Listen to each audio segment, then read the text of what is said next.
As we just covered there in the package, the Federal Attorney-General Christian Porter has today announced draft legislation for a National Anti-Corruption Commission. It will be called the Commonwealth Integrity Commission, and the government's plan is for the new body to have greater powers than a Royal Commission, with the Attorney-General saying that he aims to have it up and running from next year.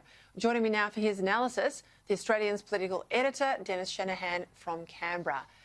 Dennis, great to have you on the show. Very important announcement. It's been something that's talked about in Canberra for a number of years.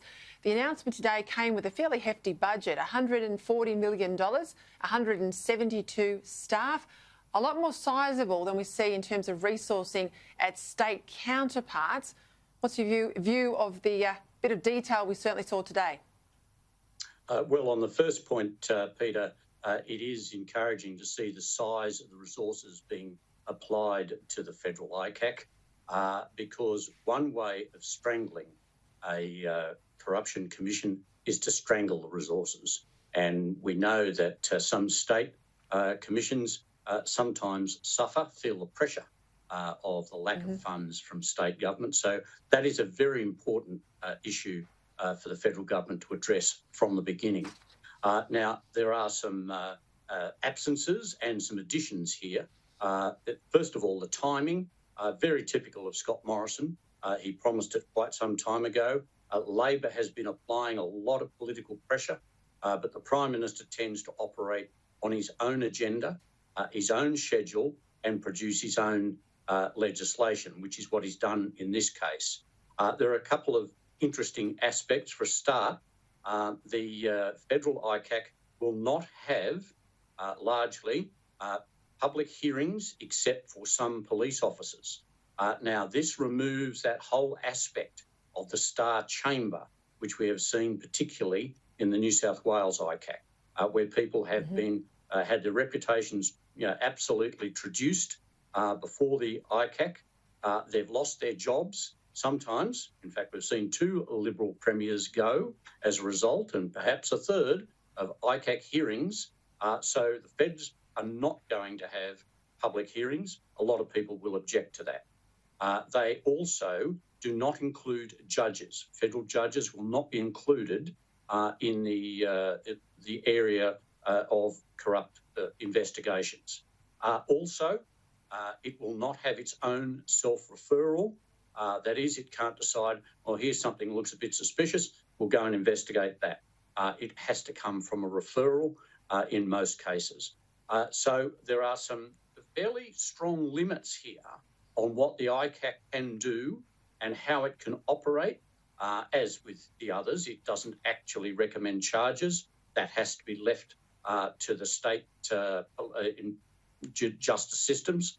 And also, they are going to not be able to examine areas which are less than criminal standards. So you have to actually have the likelihood or real suspicion that a criminal action has occurred before you can actually have an investigation. So they're all pretty tough measures, but yes, the good side is the resources being allowed for this, the size of the staff and the powers of the staff. I think Christian Porter's slightly egging the pudding when he suggests it has more powers than a Royal Commission. I think it has different powers to a Royal Commission. Yeah, I think it's almost equivalent powers. I wouldn't say, I agree with you, I wouldn't say they're more powers. And I think it is important. I don't agree that the hearings in the ICAC circumstance in New South Wales are public hearings, because everything is washed out there in the public domain. They're only allegations. They sink political careers, and many years down the track, when people have gone through a legal process and have been found innocent, it barely rates a mention. But if they are then out of these federal ICAC or state ICACs, if they are subject to prosecution, of course, that's done in the full glare of the court and the justice system we have. So there's plenty of transparency there. But I guess it's about getting the balance right and not having people sent into any federal body just to ruin their political careers. I guess that's the real worry, isn't it, Dennis, that you get that balance right? Yes. Yeah. Now, the danger is people will be referred, they go through the process, there's public hearings, they're smeared. In the end, they're innocent, but in the meantime, they've had to pull the pin and give up their political careers. Yeah, and that's exactly what happens, and it has happened in the past.